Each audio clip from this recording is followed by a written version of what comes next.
Olá, povo de Deus. Deixar uma mensagem aqui para nós aqui, né, para todos, né? Olha só, nós, né, eu que sou adventista do sétimo dia, acreditamos na volta de Jesus. Mas por que ele ainda não voltou? Mas por que ele ainda não voltou? Essa é uma pergunta muito importante. A Bíblia, né, também trata dela como adventista, né, do sétimo dia, né? Cremos que a volta de Jesus é certa, mas Deus ainda não revelou o dia em que e que hora, né, ele está voltando. No livro de Mateus, capítulo 24, versículo 36, fala que a demora não significa que a promessa falhou. Aí o principal motivo é a paciência, né, e a misericórdia de Deus.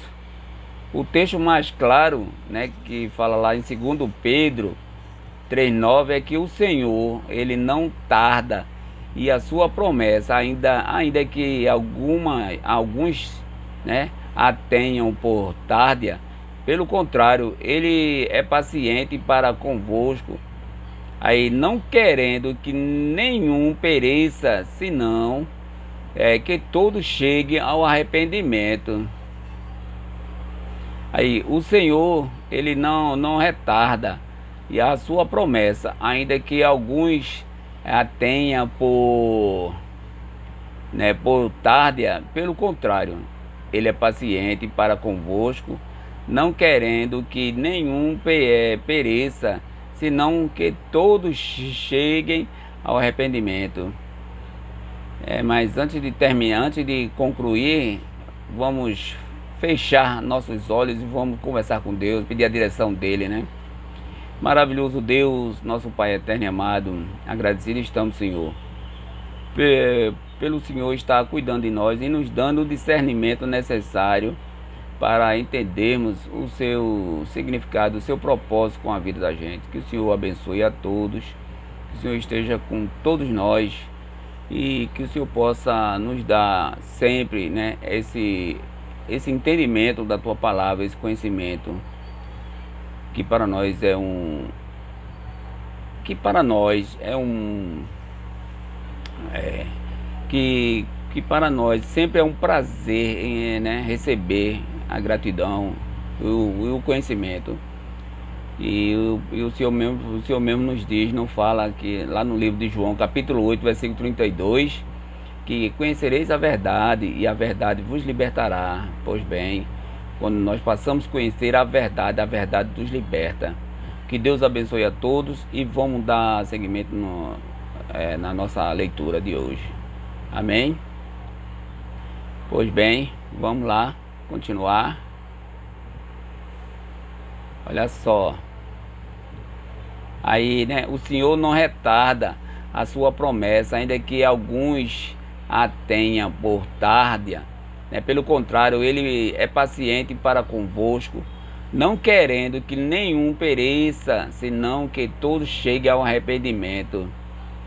Isso significa que Deus está dando oportunidade para que mais pessoas conheçam, né? Conheçam o Evangelho e escolham segui-lo.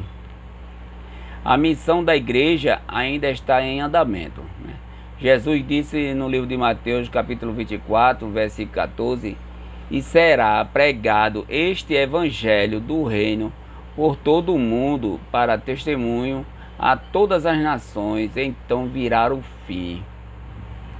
Aí, na compreensão adventista, né? Na compreensão adventista, Deus deseja que a mensagem dos 3 anjos, que está lá em Apocalipse capítulo 14, versículos de 6 a 12, é que alcance o mundo inteiro, chamando as pessoas à adoração verdadeira, à fidelidade a Cristo e à preparação para a sua volta.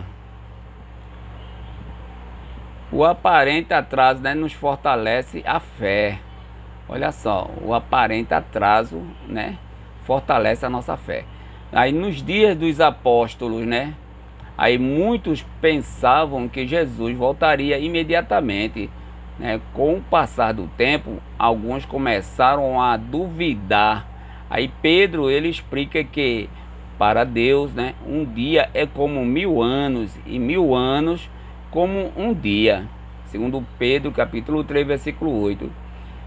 Deus vê o tempo de maneira diferente da nossa, né? Aí o que Deus espera do seu povo?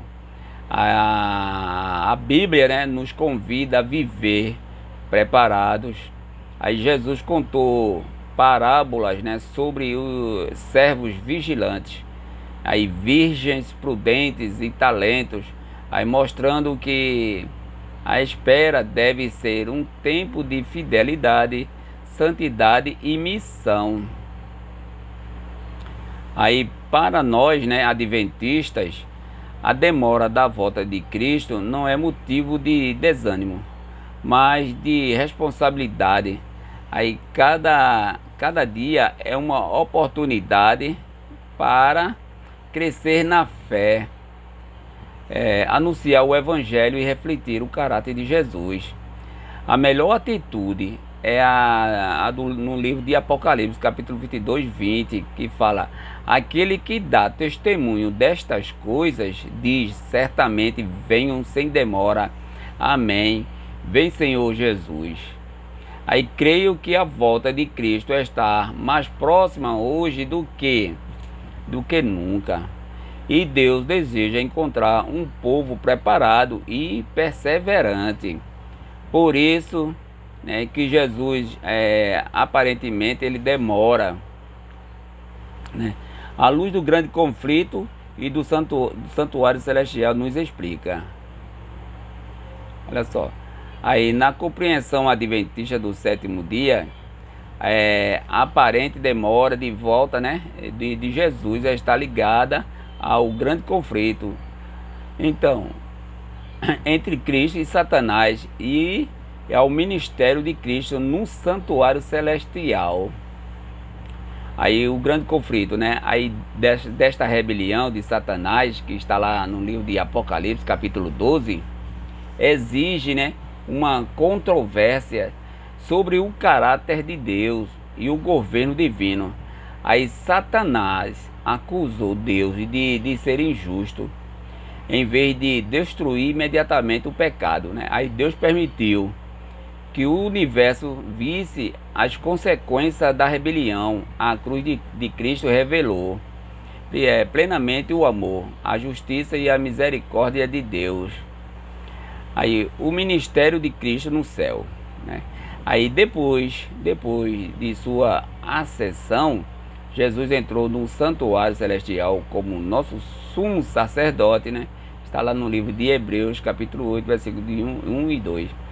Ele intercede por nós, oferecendo perdão aos que se arrependem e confiam nele.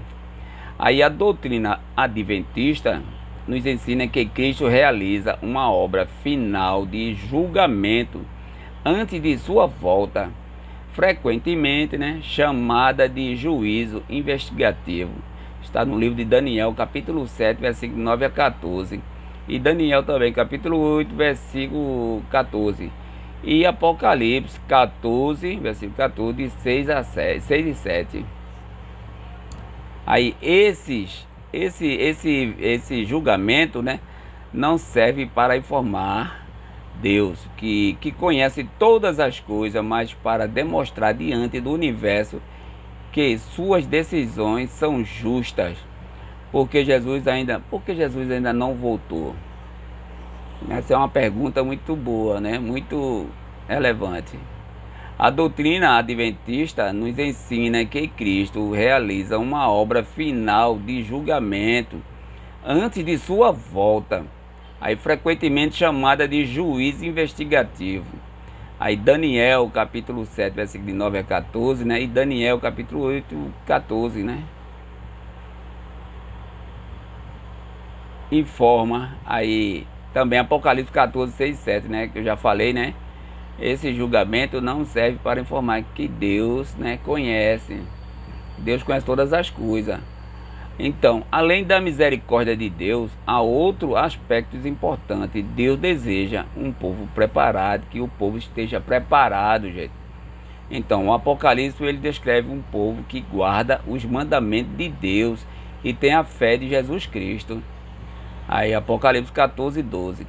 O Espírito Santo trabalha para transformar o caráter dos cristãos e preparar um povo para permanecer fiel nos acontecimentos finais. A demora não é o abandono. Às vezes, né? Às vezes pensamos,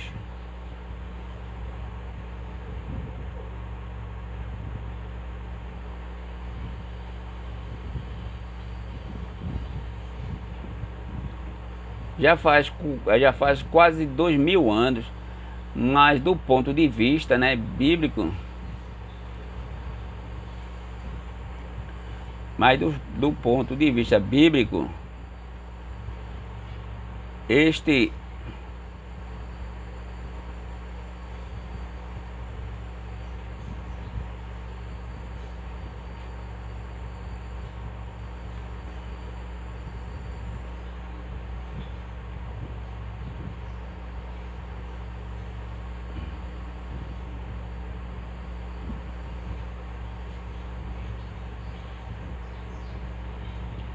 pessoal, às vezes, né, nós pensamos, já faz quase 2000 anos, mas do ponto de vista bíblico, esse tempo faz parte do plano de Deus.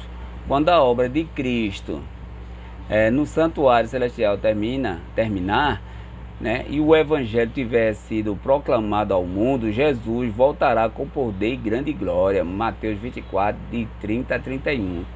Ó, a esperança adventista é que a volta de Jesus Cristo será literal, né? Visível, saudável e gloriosa. Os mortos em Cristo ressuscitarão e os vivos, né? E os vivos fiéis serão transformados e estaremos para sempre com o Senhor. 1 Tessalonicenses capítulo 4, versículos 16 e 17. Olha aí, quero lhe deixar uma palavra de encorajamento. Olha, cada dia que passa, nos aproxima da volta de Jesus Cristo.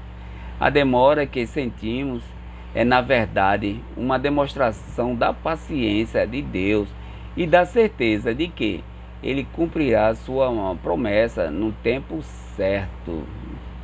Aí Daniel, capítulo 8, versículo 14, né? E como os adventistas entendem a data de 1844, né? E sua relação com a volta de Jesus.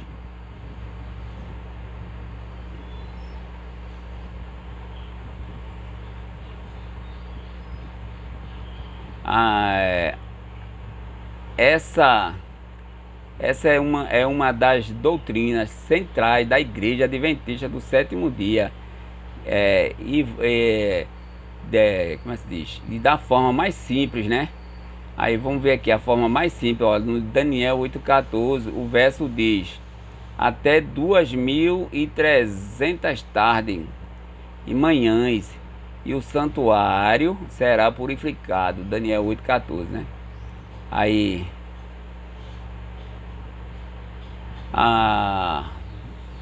Daniel 14.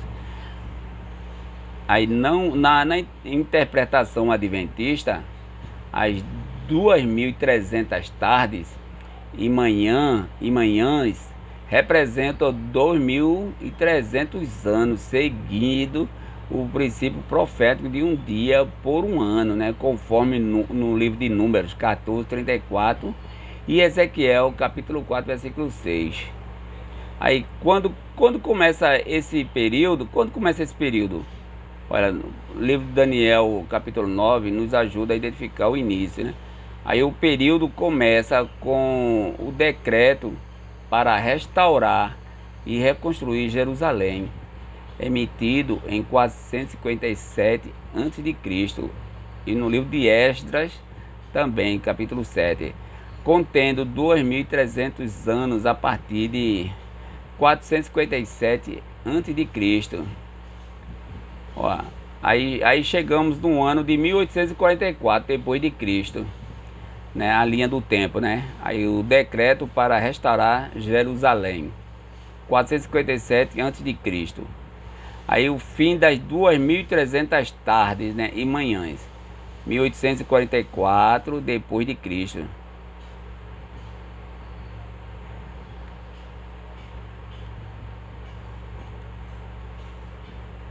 O que aconteceu no ano de 1844? O que aconteceu foi que muitos cristãos da época, né, liderado por William Miller, pensaram que Jesus voltaria em 1844. Aí para purificar a terra, né? Aí quando isso não aconteceu, houve o que os adventistas chamam de o grande desapontamento. Nós tivemos um grande desapontamento, né? Esperando, calcularam tudo, né, a volta de Jesus, mas Jesus não veio nessa data, então nós tivemos um grande desapontamento.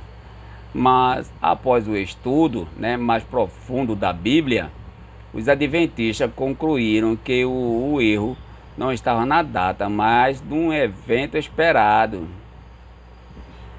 Aí a purificação do santuário de Daniel, capítulo 8, versículo 14, não se referia à terra, mas ao santuário celestial. Hebreus 8, versículo de 1 e 2.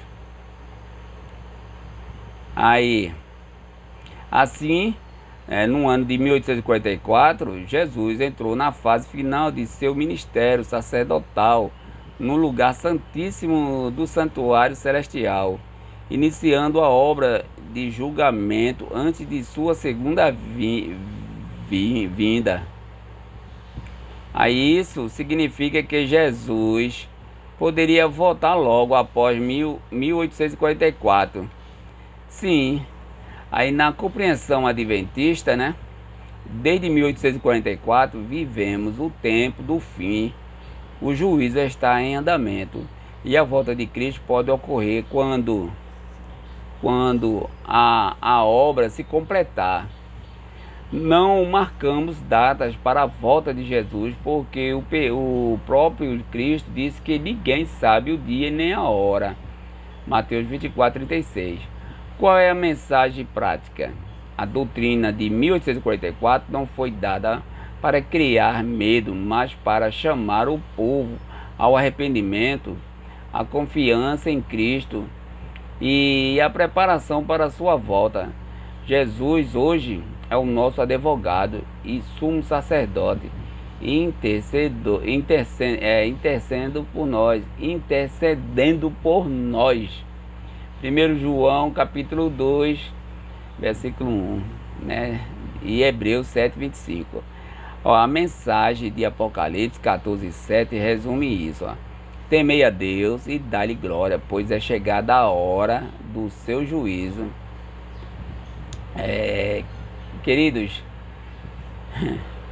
queridos ouvintes, eu tenho uma certa dificuldade, né, para me expressar, mas graças a Deus eu estou me expressando.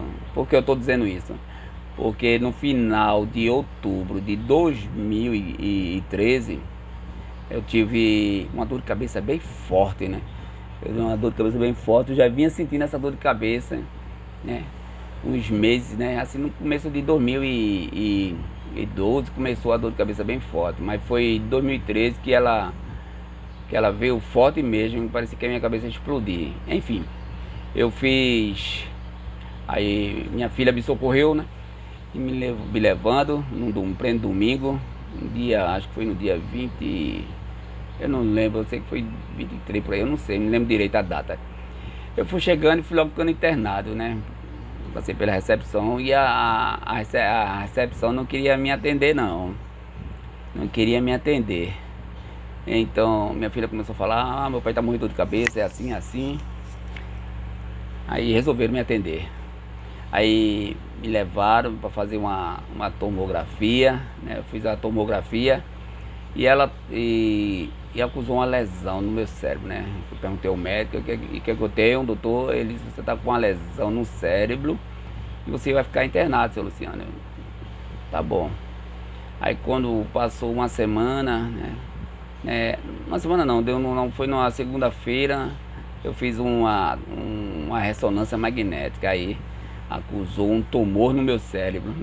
Eu tava com um tumor, né? Um tumor, um coágulo de água. E graças a Deus, né? Eu passei 2 meses internado. Eu passei 20 dias na UTI. Aí, antes disso, fizeram uma cirurgia de urgência, né? De urgência. E antes de eu entrar na sala de cirurgia, eu conversei com Deus, né? Eu disse, meu Deus, eu quero entrar com o Senhor nessa sala de cirurgia e quero sair com o Senhor. Nas 2 orações eu fiz isso, né? Eu fiz essa oração. Eu nem sabia que estava orando. Eu não era cristão ainda. Eu me tornei adventista do 7º dia faz... Já está entrando para 14 anos. Vai fazer 14 anos que eu sou adventista do 7º dia. Pois bem, eu graças a Deus, né?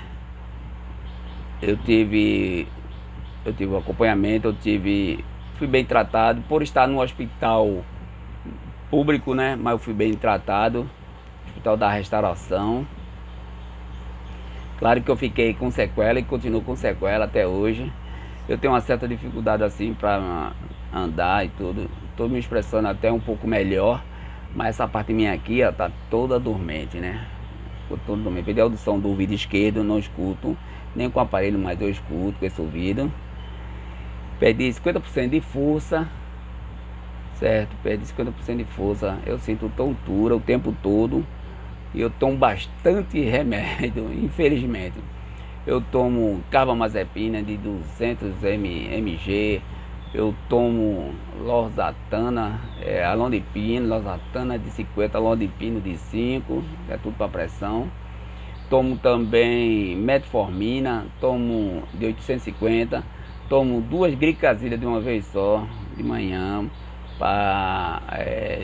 de 60, né? Que é para diabético, eu sou diabético e tenho pressão alta. E enfim, sinto moleza no corpo, sinto moleza, muita moleza, ando com uma certa dificuldade. E é isso, por enquanto é isso, né? Por enquanto é isso. E estou tentando adquirir um benefício pelo INSS. Eu já passei dos 60, já tenho 61 anos, graças a Deus, cheguei aos 61 anos de idade, né? Nesse exato momento eu estou conversando aqui, estou contando meu testemunho aqui, mas eu estou sentindo isso aqui meu todo formigando, formiga o tempo todo. E não me acostumei ainda com isso. Vai fazer 14 anos, como eu falei, né? Parece que foi ontem a cirurgia. E desde então eu aceitei, né, a mensagem, né, a palavra de Deus, e estou no caminho de Deus, graças a Deus, né? Graças a Deus, Deus me ouviu e Deus me curou. Quer dizer, me curou, mas assim, ficou as sequelas, né? Ficou as sequelas que é para eu não me afastar de Deus, né? Para eu estar com Ele sempre. E estou aqui fazendo esse vídeo aqui, né, para vocês aí. E eu vou dar continuidade aqui à lição. Esse foi o meu testemunho, né? E tem mais, tem muito mais. Mas vamos dar continuidade aqui. Olha só. Aí essa esperança, né, nos lembra que Jesus não esqueceu da sua promessa. Ele está concluindo a sua obra no céu e voltará para nos buscar, né, para buscar o seu povo. Para buscar o seu povo. Olha só. Cadê?